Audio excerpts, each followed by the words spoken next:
Hi, it's Linda Simpson with Empowering Businesses. I'm sitting here with my friend Jeff. Jeff, would you like to introduce yourself and tell us a little bit about how we met? Well, Linda, thank you for having me on your show. I'm excited to know that you're launching a podcast. I think it's fair to say that you and we were meant to meet, and we just kept going about our lives until we did meet. But you and I met by being introduced by somebody in our mutual networks that thought we should connect. And that was a few years ago. I'd have to pull off my shoes to count, I think. But it's been a great relationship, and it's been great knowing you and watching you as you grow. And I can't wait to see the impact that you have with empowering business. On Wednesday, you did your first workshop with the Cash Flow Club using the Cash Flow Playbook. Can you expound on that a little bit for us?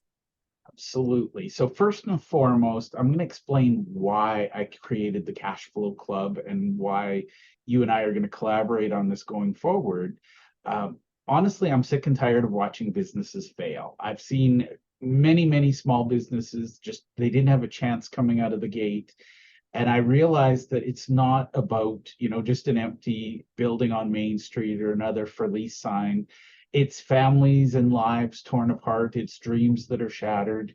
And I really truly believe that the accounting profession has a moral obligation to help these businesses. We have the skill set, we have the experience, but for some reason, the accounting profession is really focused on, let's fill out your tax return, let's make sure you're compliant.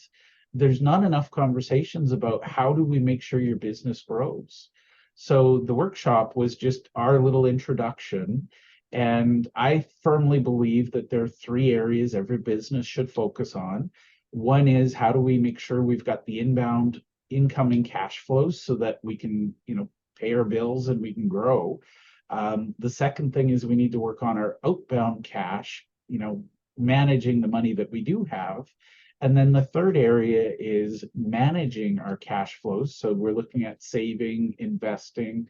And basically, if we have those three main areas covered, it gives local businesses a fighting chance.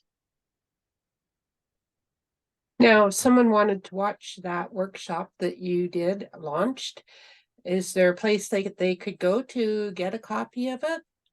Absolutely. We have it on our website. It's globalwellnesshq.com. And sorry, this is not a friendly one, but it's /cash-flow-club. Yeah. So globalwellnesshq.com. I'll send you a copy of the link so you can put it in the show notes. And since you're so passionate about this, this is free to anyone that wants to access. Am I correct? Absolutely. I believe sincerely that as someone who's been there, done that, who has the experience, I believe that I have a moral obligation to help as many people as I can.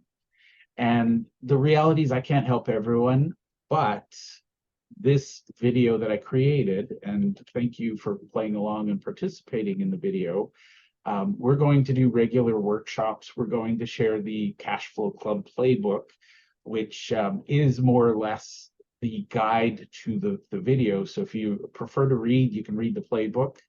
The playbook is also free if you're okay with a PDF version. If you want it, it's also available on Amazon. There's a small charge for that. But I'm not in the business of workshops. I'm not in the business of PDFs. I'm in the business of helping other businesses. So the way I've structured it, and this is where you and I are going to have some fun. If people see what we do and they realize, wow, this is what they're giving away, imagine what they do with their paid clients. This is a way for us to see if we're a mutual fit. So if someone watches the video and says, I don't like anything Jeff says, I promise you, I've got nothing else to offer you as a coach or a consultant. Whereas if somebody watches a video and says, oh my God, I love that idea, please tell me more, that gives us a foundation for our relationship going forward. And I am so excited that you have honored me with inviting me to play with you in this Cash Flow Club. But the playbook is a bit different than what most people think. I only understand playbooks because my grandson got into hockey. So your idea of the playbook is that it'll be updated every quarter or as needed, that people could add articles about related topics into that. Am I correct, Jeff? Yes, so that's the way we design the playbook, and my goal is actually ultimately we will update it once a quarter.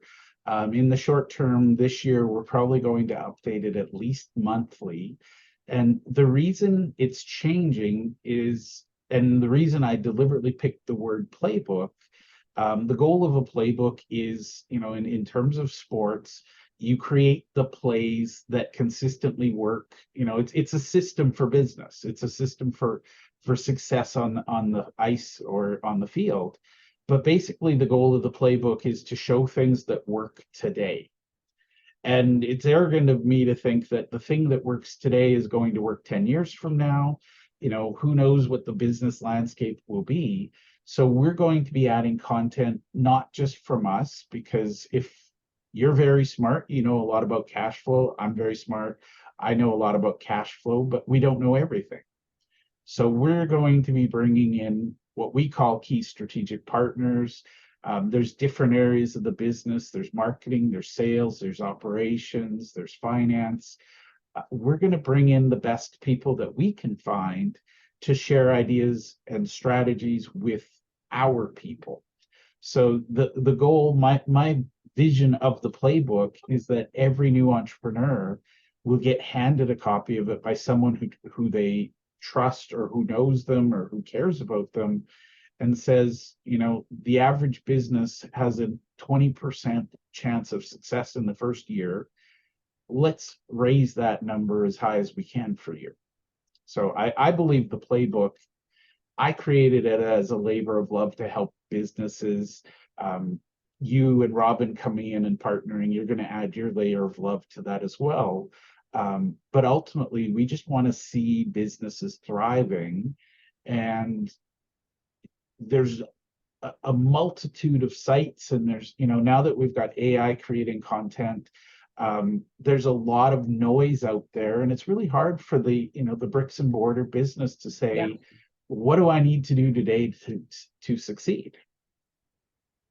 And I think the timing on this is even more important because CRA is collecting on all of those loans that were paid out during COVID and that. So businesses that have been established for years could suddenly start having cash flow issues that they're not used to, having to come up with more cash to repay things to good old Revenue Canada.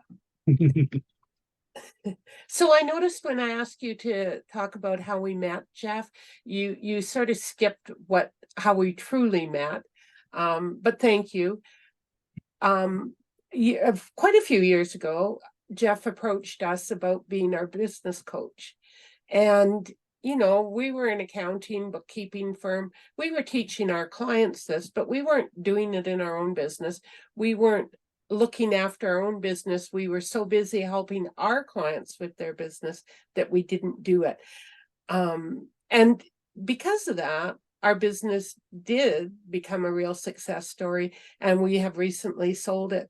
I'm wondering, Jeff, if you could tell us a couple of big success stories or really good success stories that you feel that your coaching really helped people with. I love it. And I think, the reason I don't talk about you and I as a coaching relationship is I think our relationship is peer to peer.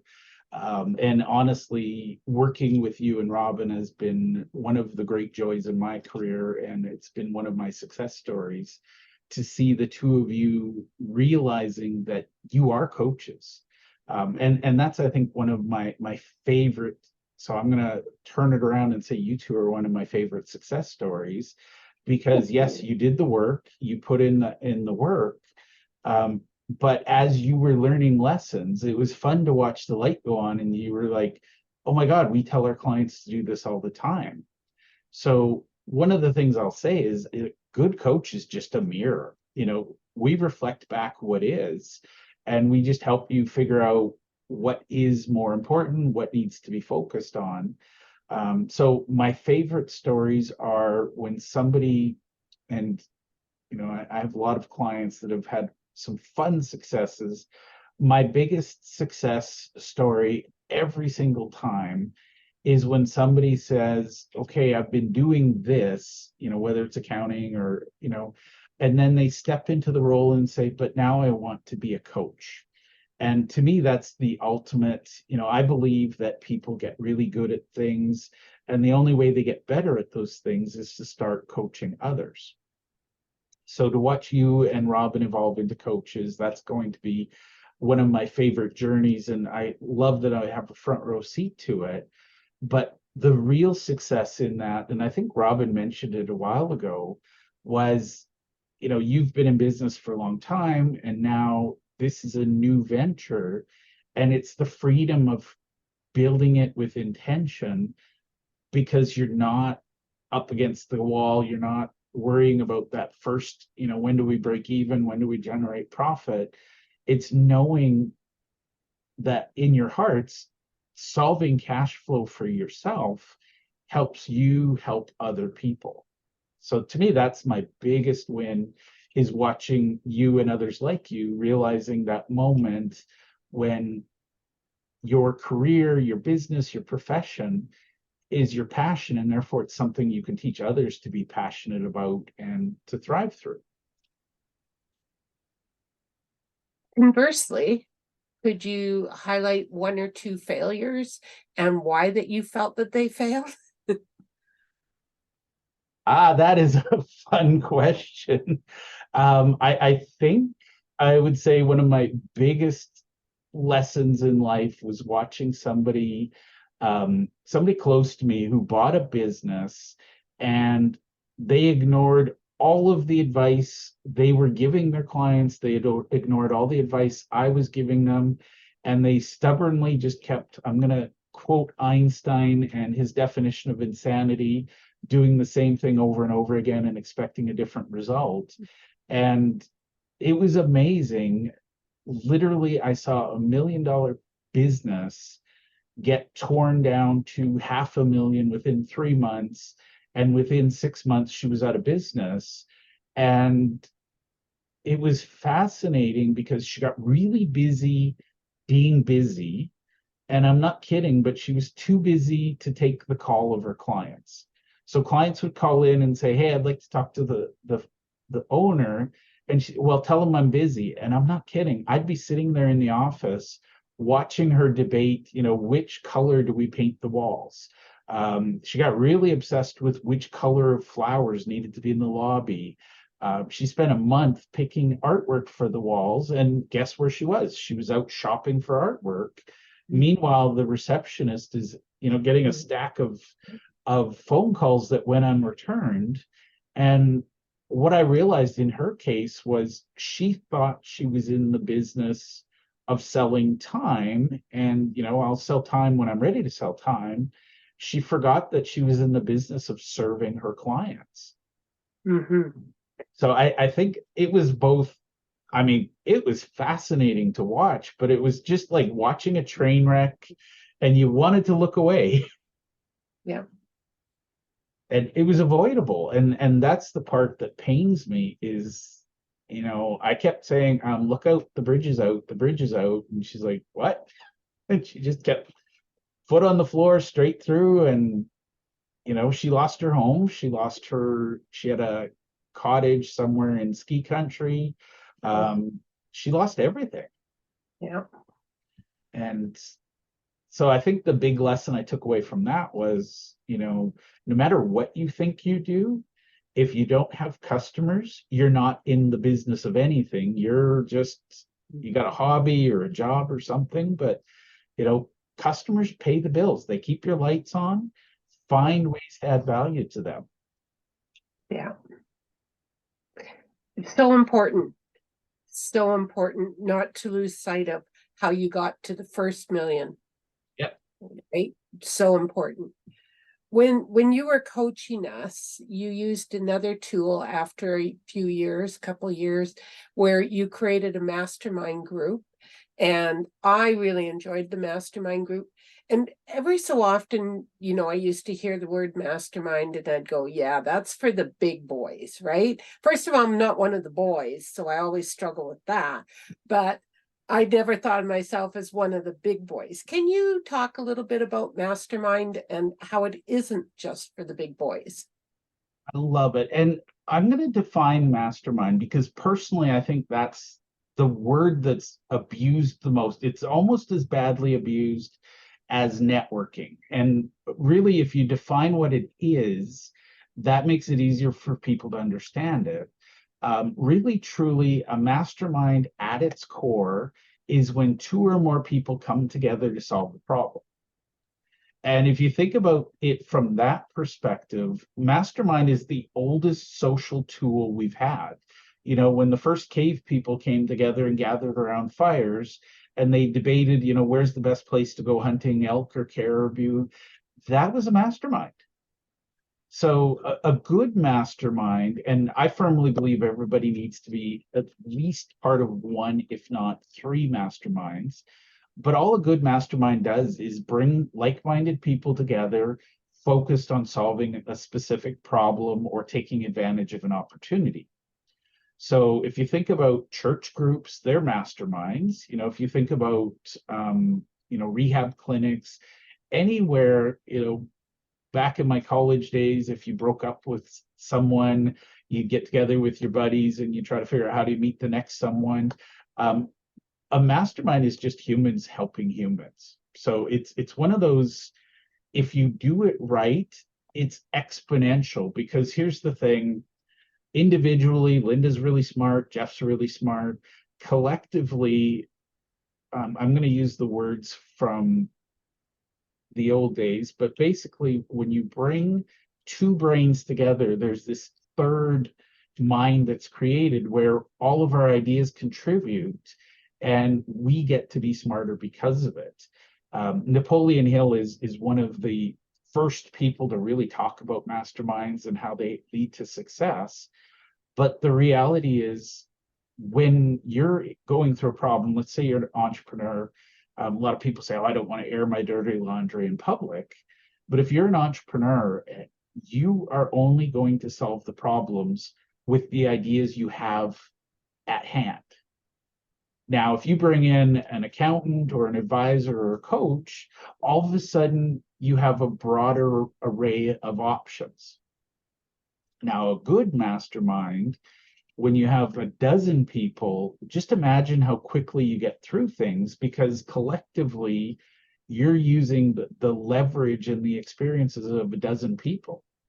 So that's why I think, honestly, and I strongly encourage even the smallest business, if you're a solopreneur and you're making 20,000-30,000 a year, you're smarter if you have other people to bounce ideas off than if you sit at home alone and say, how do I solve this?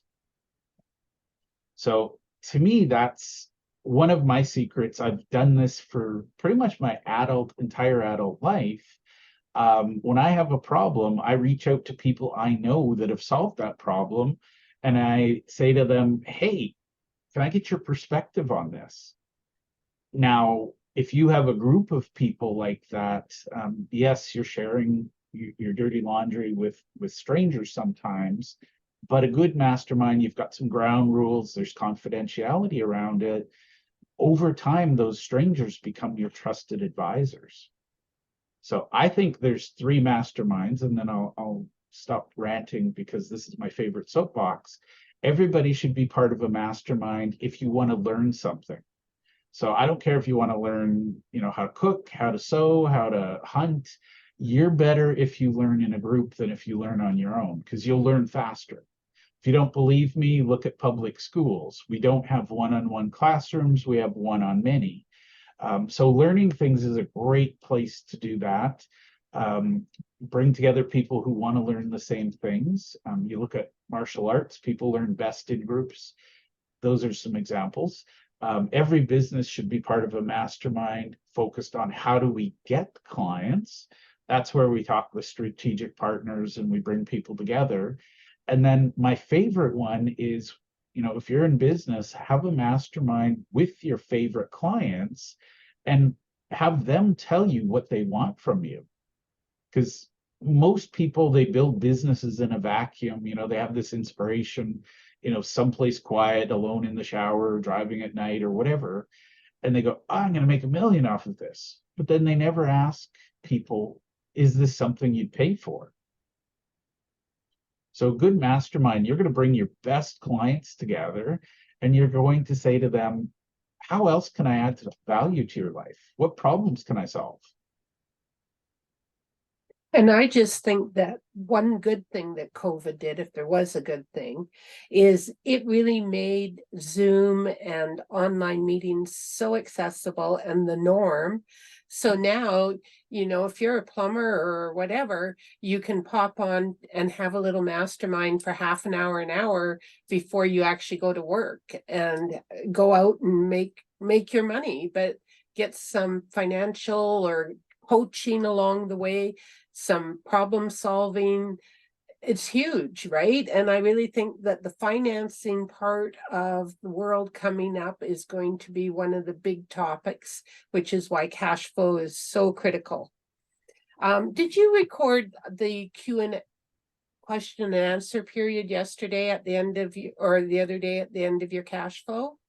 I absolutely did. And the reason I record that, some people are self-conscious about being recorded. But the reason I like to record the question and answer period is the single secret to masterminds is the moment when people go, I'm not alone. And when somebody asks the question that was on the tip of your lips and you go, oh my God, that's the most powerful thing in life. And that's how we start to see transformation is number one, we realize I'm not alone. But number two, we realize that there's someone else who's struggling with the same thing I'm struggling with. Exactly. That's exactly it. I always was, kind of the shy kid or whatever. And so, I would never be the one to go, right. And when somebody else asked the question, I went, yes, I'm not the only dummy in the room. But the reason I ask about the recording is at the end of that, one of the ladies was asking about investing. And there were, I don't know, 3-4 people that gave her all different answers. And really, that was a mastermind in the fact that she asked a question and several people gave her different ideas about how to attack one problem. And there was a couple of other people in that room that went, aha, I also kind of wanted to know about that. So this to me, if you were kind of wondering what mastermind kind of looks like, that little segment at the end there is kind of what a mastermind to me would look like. Actually, that is a beautiful, beautiful example because again, had that one person, and by the way, I just want to point out, had that one brave soul not spoken up, we wouldn't have had that rich tapestry of a conversation. But she left, and this is the magic of a mastermind. She left with a bunch of ideas from a bunch of different experts that she would not have had herself. And then she's going to go back to her expert, who was also on the call, and together they're going to say, okay, this is the 50 different ideas I got yesterday. These 3 appeal to me. How do we make them work? And so the secret of any mastermind, and this is something I've seen time and time again, people think that only the person asking the question benefits. But I like to ask a how does this apply to me question after we get through the series or the section or the segment, because it allows people to think about it. And it's perfectly acceptable to say, well, it doesn't. Okay, but at least you've thought about it. But sometimes, and this is where I have yet to host a mastermind, no matter what the topic, where I didn't walk away going, I'm going to have to think about that. And that's the beautiful, and by the way, I'm going to say this for people who, for the Lindas of the world who are like, oh, I don't belong in a mastermind. The best ideas come from the people who don't know what's not possible. And what I mean by that is when you get someone, I've been in masterminds where, for example, I was part of a tax professional study group.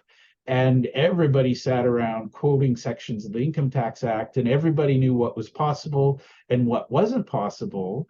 But because I was new, I would ask really random questions, and the entire group would first of all say, well, that's a stupid question. And then somebody would come along and go, wait a minute, you're right. He doesn't know that this court case predates that court case. And then they'd come up with a solution because I asked what they called a dumb question. But I've been in many, many mastermind groups where, somebody who's completely unqualified has an opinion, and the group looks at that person and says, why didn't we think of that? So I love masterminds because, you generally want to have people with common goals in the room, but they don't have to be at the same level. And Yep. sometimes it's, what's that saying? Out of the mouth of babes comes wisdom or something. It's the least experienced person that'll say, why not? Yeah. My experience with mastermind has been amazing. When you were coaching us, you'd be the really good coach and say, come on, you guys, you need to do this next week or next month. It'd become, have you done it yet? Well, you need to do this, but you get into a mastermind and people start calling you out like, come on, we've heard this enough times, let's move on. Are you still complaining about that one thing you haven't finished? Yes. And by the way, that is the secret ingredient to a good mastermind. And whether you do this on your own or with guidance of someone like Linda or I, a good mastermind will kick you in the butt when you need it, and they'll give you a tissue or a shoulder to cry on when you need it. But it's knowing the difference, and it's the accountability, because it's not me telling you what to do. It's you telling the group what you're going to do, and then the group asking you, so Linda, why didn't you do it? And believe me, there is a power in that accountability, because most people can, if they have a one-on-one relationship with a coach or a professional, they can say, well, sorry, but the dog ate my homework. And they'll feel like they'll let themselves off the hook. But I promise you, if you're in the right mastermind, you'll do anything to avoid having to stand up in front of the group and say, I didn't do my homework this week. What are you going to do about it? It's all on you. The group will not suffer if you don't do the homework, but you will feel the consequences if you don't show up and do the homework. That is so true. Jeff, I'd love to talk to you for days. Maybe we can do this again. Would you like to say anything before we say goodbye here? I'm going to just part with my typical rant. I firmly believe that entrepreneurs are going to solve the problems of the world. So if you can find the support you need as an entrepreneur, that's the magic ingredient. And I'm going to temper that and say that the single biggest, best way to grow any business is through positive, mutually beneficial networking. So if you're not good at networking, please learn. I promise you it'll help you solve problems. It'll help you find solutions. Networking should be fun, and it should also be very lucrative for your business. So thank you for having me on the show, Linda. Thank you so much for coming, and I can't wait to our next conversation. Watch, because Jeff has lots of great ideas to share with us. Talk to you soon.